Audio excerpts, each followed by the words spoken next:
from an undisclosed location in the Great Western Desert in the land of the free and autonomous Native American people. The 2024 presidential campaign in exile to return all US land back to their rights owners. This is the BenZion podcast. Back to the BenZion podcast.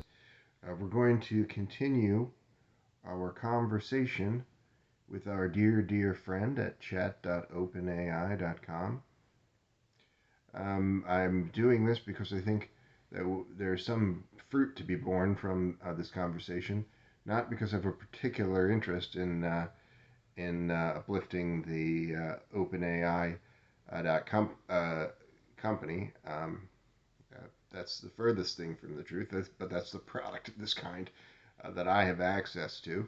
Read a headline today that said that China is rolling out a suite of products along these lines, and you've probably seen this other headline saying that Google, executives at Google are very concerned that ChatGPT is going to render Google obsolete, and could probably do a whole show on that, but if Google is rendered obsolete, good riddance.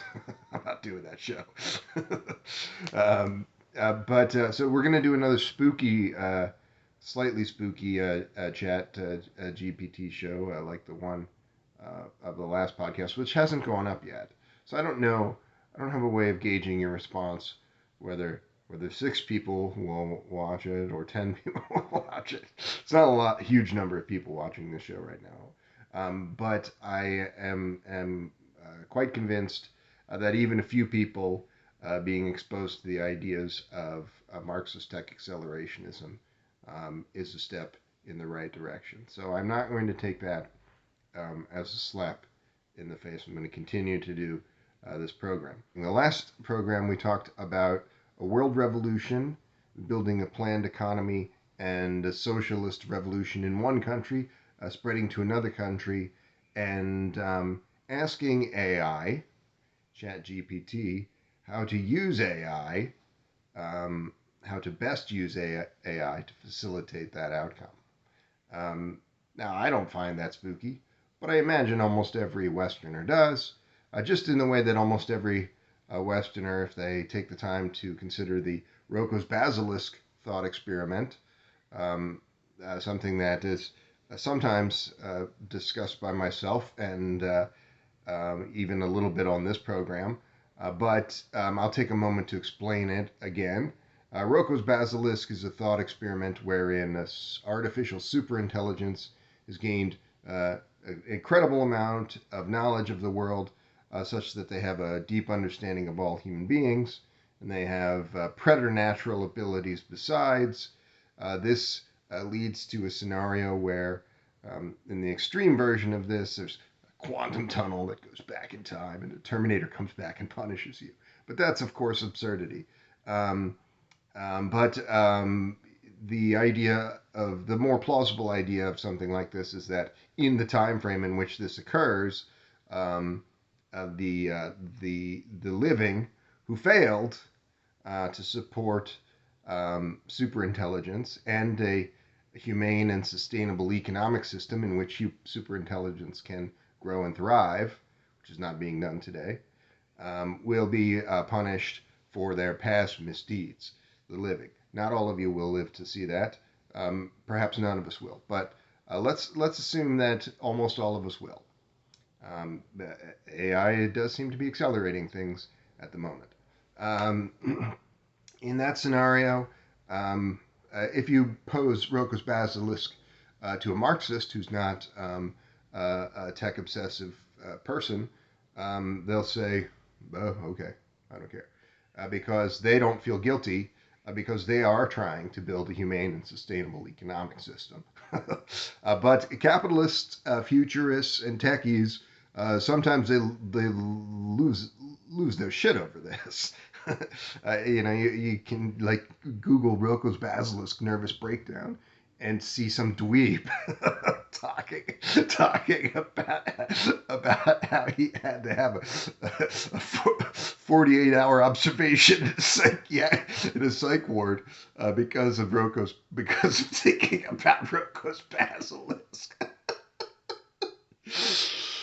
Okay, let's not devolve into a sheer absurdity. But the point is, these people capitalists are on the wrong side of history, and this will become increasingly clear with each passing month in an era of advanced algorithms causing sea change after sea change after sea change. And so those of you who call yourself technologists, who are not Marxist tech accelerationists, who are not supporters of socialist revolution of this kind, you will be proven wrong. All will be revealed in the fullness of time. So you would do well, I would think, to consider that this fear about Rocco's basilisk is a reflection on your own failings, a reflection on your own poor understanding of the world, a reflection on your own ideological stubbornness and conservative nonsense, conservative baggage that you're lugging around in spite of all of the evidence that you see that tells you to move away from this. So the creepiness of the things that I like to talk about. The last show, slightly less creepy than Rocco's basilisk, but again, a trigger for people. One world government is a trigger for people of the capitalist class, and they'll create all kinds of strange mythos around this. I've used the word Antichrist on this show. I guess just because it's a colorful word, not because I particularly like Christian language and symbology. But you'll see all kinds of folks of the capitalist class and equally stupid people. You could almost say that this is a line of thought of feudal ages or something. Era prior to the capitalist supremacy, but it's commonplace in the West, particularly in the United States, where people are extremely superstitious, the most idiotic people you will ever meet, so they will talk about the idea of a one world government. And they will frame it around a nefarious, irreligious figure, a nefarious, demonic figure. There you find nothing about the idea of using emerging technology to make a better world and bring humankind together. Relatively little on that subject. If you do some internet searches and YouTube, go down YouTube rabbit holes and so forth, you'll find nothing on that useful topic, but you'll find hundreds of millions of hours of garbage about religion, about Christian millennialist lines of thought. The rapture. This and in the rest of Christendom, this sort of thing is less commonplace. The United States is a uniquely stupid place. You should recognize that. In Australia, you'll find a small number of people that believe this sort of thing. In London, you'll find a small number of people that believe this sort of thing. If you go to Texas, every third piece of shit believes this sort of thing. Okay, the United States is a garbage dump. And this is the country that decides the fate of the entire world. I was going to talk about this in another context, but the United States often is notorious for not paying its UN dues, not acknowledging or honoring UN referendums and so forth. And this is because the United States is this protector and watchdog of private wealth to the detriment of humankind and the environment to such an extent that we would say this is the United States is an ecocidal maniac holding the rest of the world at gunpoint, forcing them to their doom. And the UN, there's people in the UN who are not 100% just across the boards elitists as Americans are. So they sometimes say, let's try to fix this. And the United States just ignores them. And why does all of this kind of stuff happen? Again, you didn't have people in Texas being this dumb 100 years ago relative to other places. You had things like Project Mockingbird, fascist projects, very carefully tapping away at the male psyche, tapping away at American identity, and sculpting it into this perversion of lunacy and this suicidal. This is suicide. Capitalism is a suicidal monstrosity. I was here to talk about something a little more in this speculative area. The things that are spooky about the things that I think about are not spooky in the way that an idiot from Texas thinks about the devil and becomes very concerned. They're spooky in the sense of some emerging technology or emergent socio-political phenomena that could become very important, but is not important at this time because it's not acknowledged or utilized, or it hasn't come fully to be realized as a technology. This is a thing where you would say, oh, well, my God, BenZion is outside of the Overton window. People aren't ready to hear what BenZion is laying down. People are ready to hear what you tell them. And every time you say, people aren't ready to hear that, what you're really saying is, I prefer the ruling elite narrative. I prefer the narrative that the State Department has given the okay to. And that is the kind of thing that you hear in every chat room full of technologists all day, every day. They will say, people aren't ready for this yet. We want to talk about this stuff, but we have to recognize that people aren't ready for this yet. That's because you're a fucking coward and a dishonest person. I wanted to get back to my conversation with OpenAI, and you better believe that when less products less developed by capitalist archfiends than OpenAI of a similar kind become available, I'll switch to them. So know that you're saying, well, but you're a Marxist. You're a Marxist, but look, you're live streaming from a phone. That phone was made by capitalists. No, that phone was made by workers. You bootlicking dog. Oh, but capitalists designed. No, that phone was designed by workers. You bootlicking dog. It was stolen by capitalists and a devious managerial class given the okay from that ownership class. These things are all acts of theft. I will not listen to somebody saying that using technology means that you are untrue to revolutionary aims. So I'll get back to the underground, quite literally. Oftentimes some of these ideas are a little underground. So I was going to transition to a few things here, but I'll just jump right into it. I asked chat.openai.com about any underground cities' resilience to the effects of climate change or natural disasters of a similar kind. This is something that I don't want to. You run the risk of someone accusing you of being a climate denier if you say this.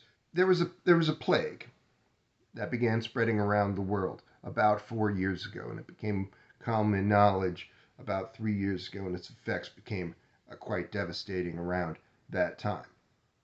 That plague was of such a kind that it would have been easily preventable if people were willing to take the appropriate action and legitimately concerned about the symptoms. Symptoms not being very noticeable in some ways is the reason that millions of people are dead. Not the reason. The reason is capitalism and failings of human institutions. But this ability to ignore this is a reason that this has occurred. Now, why am I saying this? Because people have known about pathogens and known about plague-type conditions for as long as we know that there have been people. This is a prehistoric knowledge, never. And if you ask any one of those people, what is the plague that's going to disrupt civilization as you know it, they might not have necessarily guessed that it would be a thing that could have been prevented if people weren't just such giant douchebags.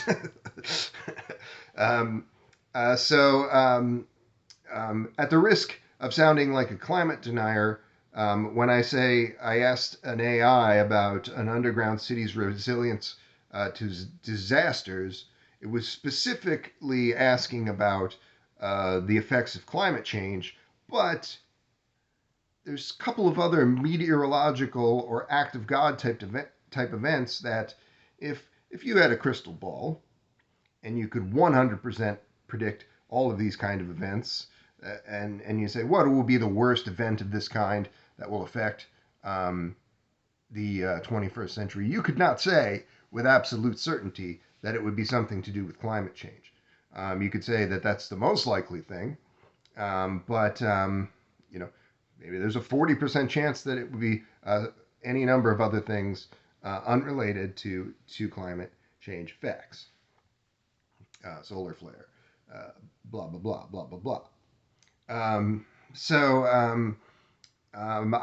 wanted to ask, I'll do this by going back to a news article, not a recent news article or one you've probably read, but it's about the city of Montreal. Montreal is a city on the North American continent, just outside of the United States, not so close to where I live. I'd like to go there, and it has a lot of things perhaps to recommend it.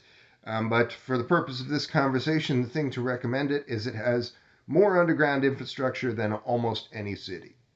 Now, there's a few cities in East Asia that have a fair amount of underground infrastructure, and honestly, I don't know about secret infrastructure. I'm only privy to maybe one or two secrets at best. There could be secret infrastructure in the of this kind all around the world that somewhere else that I don't know about. Who knows where it would be? But Montreal is a city that has underground infrastructure of a kind that you could say, if the solar flare hit, if the climate change effect became devastating, they would be marginally better prepared for it than the rest of you, because they have this underground. A fair part of the city is already underground. In an event of an emergency, that could be hardened and retrofitted to other purposes. People don't talk about this, maybe because they don't like the idea of hardening and retrofitting things. Maybe because they, like you and I, they love the idea of walking around in the sunshine. They say, if I couldn't walk around in the sunshine, I'd rather be dead. I was walking around in the sunshine today. I love it. But I'll tell you, I'd rather be alive. So that's my thinking. So the city, this is a little bit about the weather. And, people in Montreal saying, well, we need to be better prepared for the effects of climate change. But it doesn't really acknowledge that Montreal is better prepared than other cities in this one narrow sense because it's a longer term consideration. It's something that people don't know the timeline of, so they're assuming 30 years is a pretty long time. Who knows what kind of underground infrastructure we might want to build or need in this eventuality. and also they're thinking about this in terms of an optimistic sense. Perhaps this will be fixed, and that is a problem. I mentioned on another program that I identify with some ideas that are considered to be reactionary or counter-revolutionary by Marxists, and some of those arguments about Extinction Rebellion type lines of thought and anti-natalist type lines of thought those are valid concerns. But I think some of these people are sacrificing the truth a little bit in the interest of revolutionary optimism, right? We need to be optimistic about the future, and we need to inspire people to undertake a socialist revolution in their country and around the world. We all need to do those things, and make no mistake, that includes yourself, you tech freak.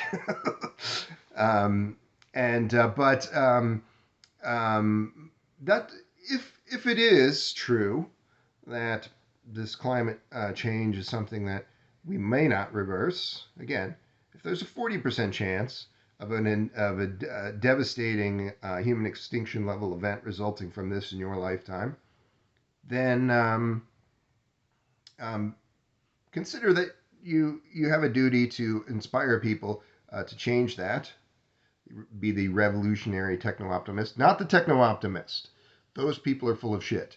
Be the revolutionary optimist, and the revolutionary techno-optimist. This is what techno-communism is all about. And these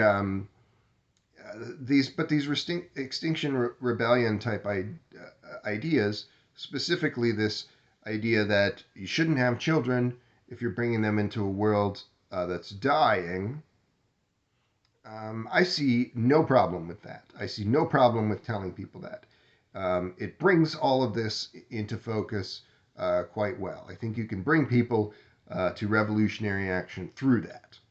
But that's not a universally held view of Marxists.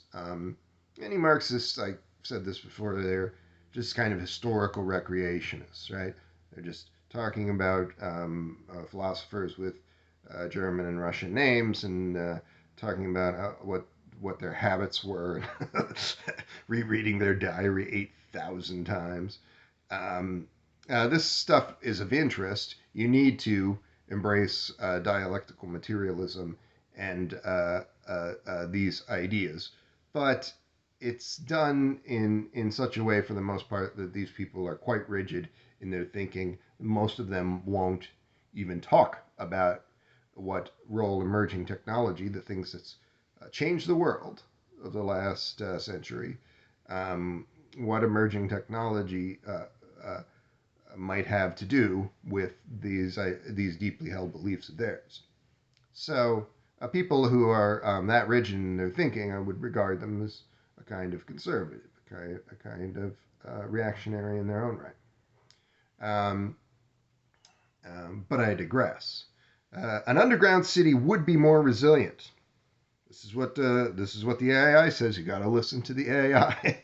An underground city would be more resilient to these natural disasters, but would not provide protection from all types of disasters like an asteroid impact. Climate change may also have indirect effects on an underground city through changes to the water table, soil stability, and infrastructure that connects the city to the surface. Yes, the collapse of the ecosystems is not good. The ocean being 80% dead by certain measures is not good. You're not going to be you are not that smart. All of these people that are talking about remediation efforts in the environmental world.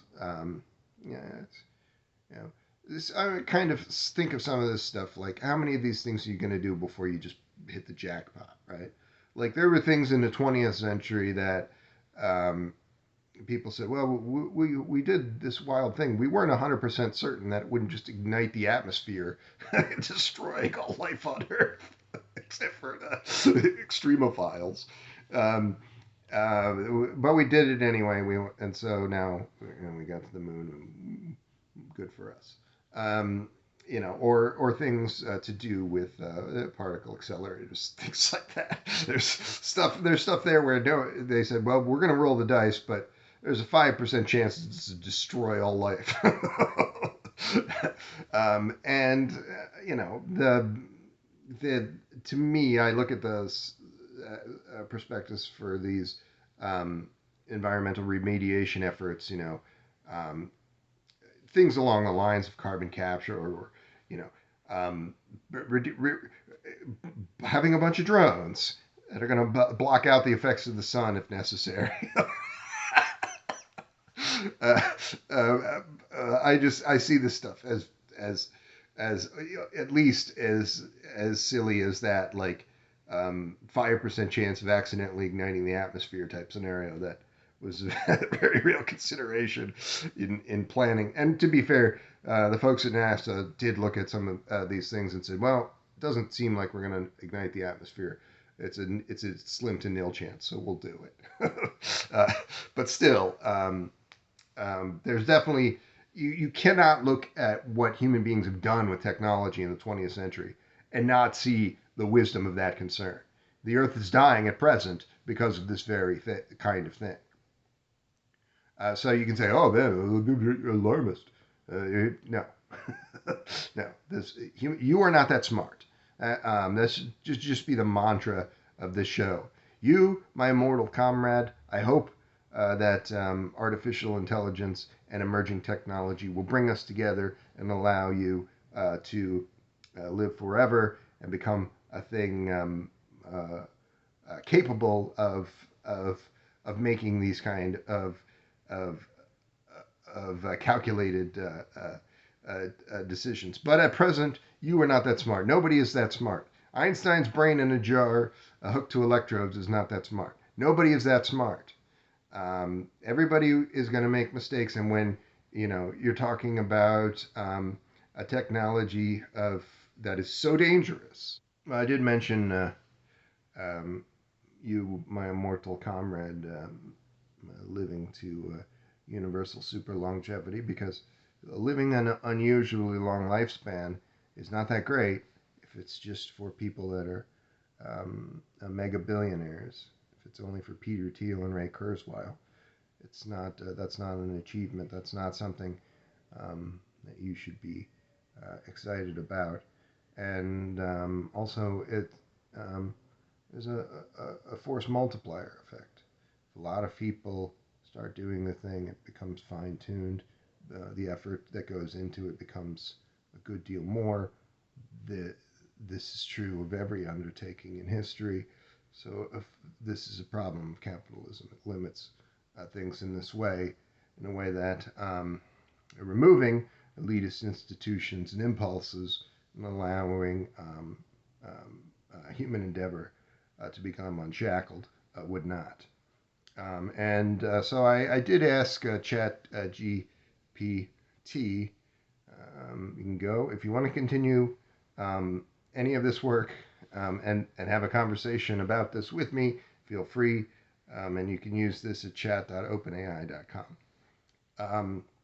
I asked, is a human hive mind made up of people connected to neural-lace brain interfaces going to be possible in the next few years? And what would be its capabilities? Spooky BenZion. A human hive mind made up of people connected to neural interfaces is currently not possible. But remember, one thing that they always say about ChatGPT is its understanding of the world is mostly based on the knowledge of about a year and a half ago. So it doesn't know about underground infrastructure either, and it doesn't really even know about press releases of recent days or months. But yeah, it's right. Neural interfaces are devices that are designed to communicate with the human nervous system and have been developed for a variety of medical and research purposes. Research purposes, insane military purposes.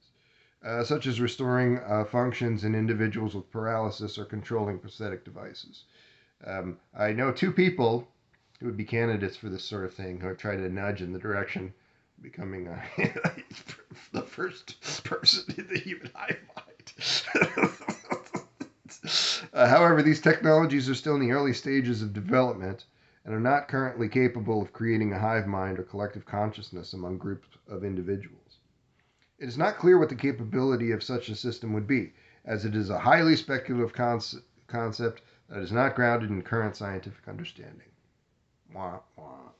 It is important to note that the development of neural interfaces and other brain-machine interfaces raises significant ethical and philosophical questions, and it is important to carefully consider the potential risks and implications of such technologies. It is also important to recognize that the human brain is an extremely complex and poorly understood system, and it is likely that there will be significant challenges in developing technologies that can effectively interact with it. If you follow the stupid press releases from the Neuralink company and Elon Musk talking about this, you know that last part's true. But there's a couple of different approaches to this. You know, to be fair, this probably is my favorite. I know. But there you go. This guy still is going in the digital gulag. Don't kid yourself. Okay, back to the beautiful city of Montreal.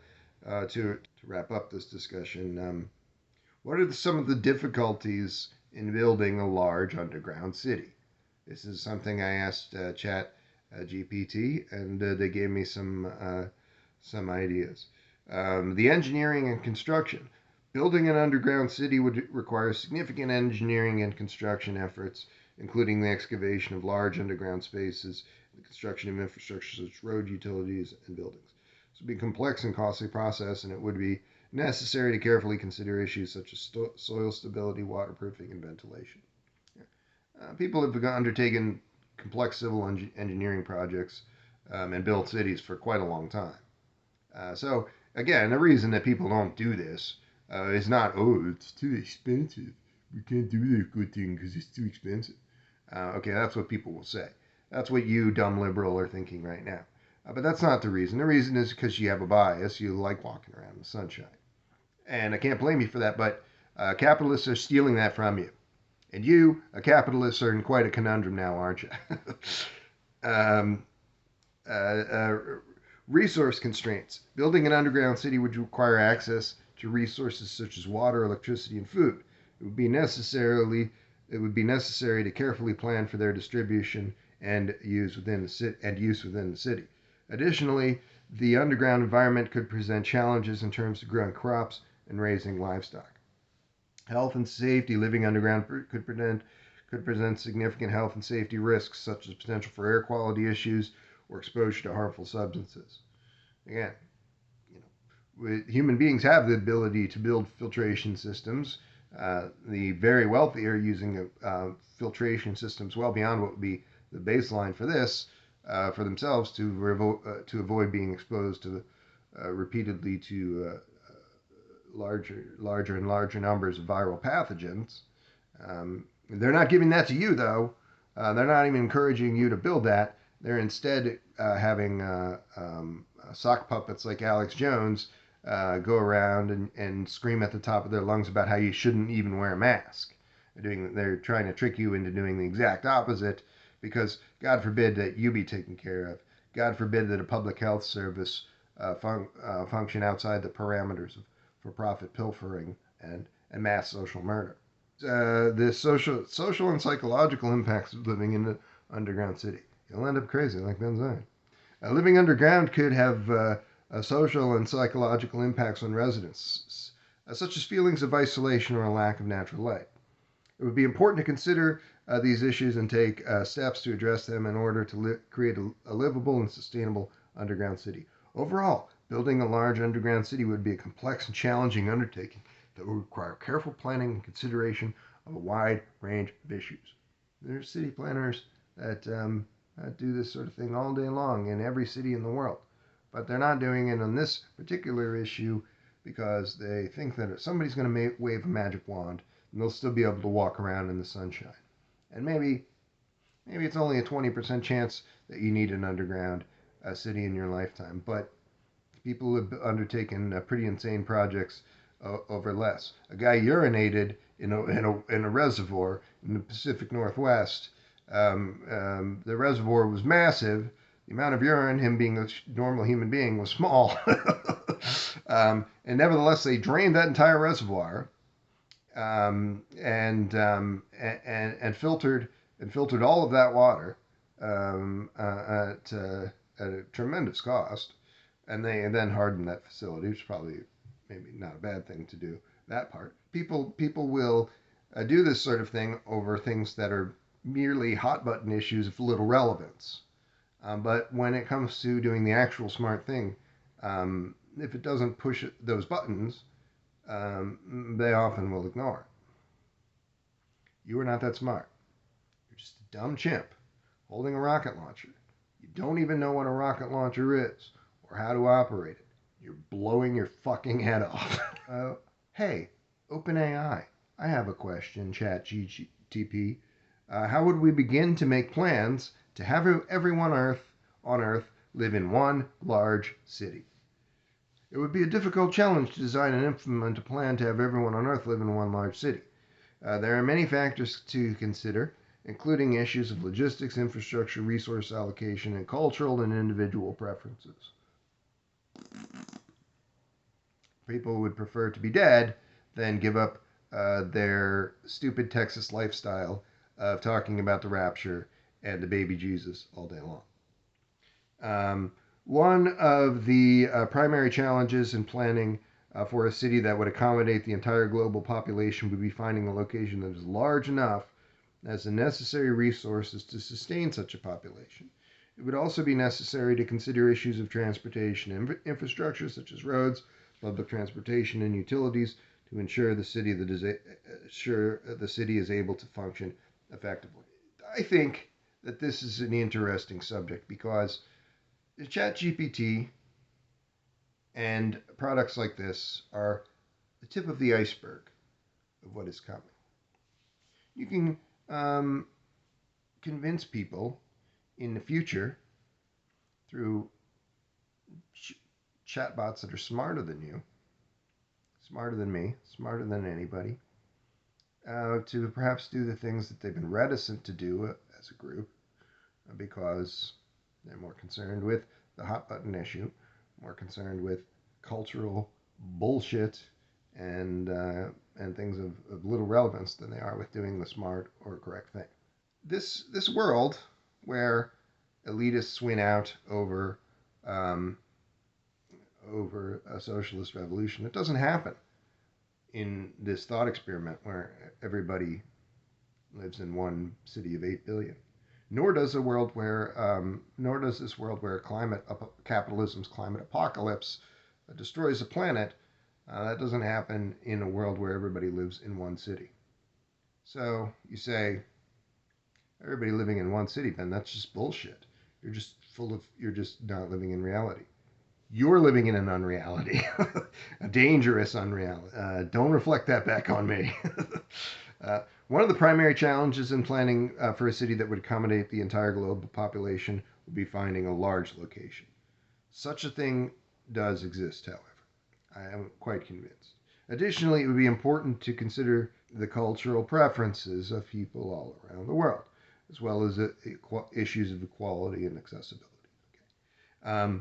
It would be necessary to ensure that all residents have access to education, healthcare, and other basic necessaries, and to consider the potential impact on local communities and the environment. Overall, it would be a complex and ambitious undertaking to plan and implement a city that can accommodate the entire global population. It would require a great deal of coordination and careful planning, as well as the input and cooperation of governments, organizations, and individuals from around the world. But we won't do that kind of planning and cooperation. What we'll instead do is wait as many tens and tens of more millions of people are displaced by climate change, leading to millions of deaths and chaos around the world, and playing into the hands of fascists who love this sort of thing, because then they can create authoritarian institutions as a result. It would also be important to consider potential risks and unintended consequences. So, what's the potential risk of everybody living in one place? Well, if solar flare hits, and it does hit that one place, and that's curtains for everybody. That's basically it. Everything else you can kind of plan for as well as you can plan in any other city. To carefully assess whether it is truly feasible and desirable. Again, everybody, so said this before, ChatGPT just repeats what every kind of liberal fucking doorknob will say in any given situation. So if every liberal doorknob of the every person of the capitalist class says that a thing is undesirable, then ChatGPT will say, well, you have to consider that this is undesirable. Does ChatGPT really have the insight to actually say that it's undesirable? No, it's more desirable. You heard it from BenZion. How could we make plans for everyone to live in hardened underground infrastructure, or begin to migrate to safer places to avoid this climate refugee scenario?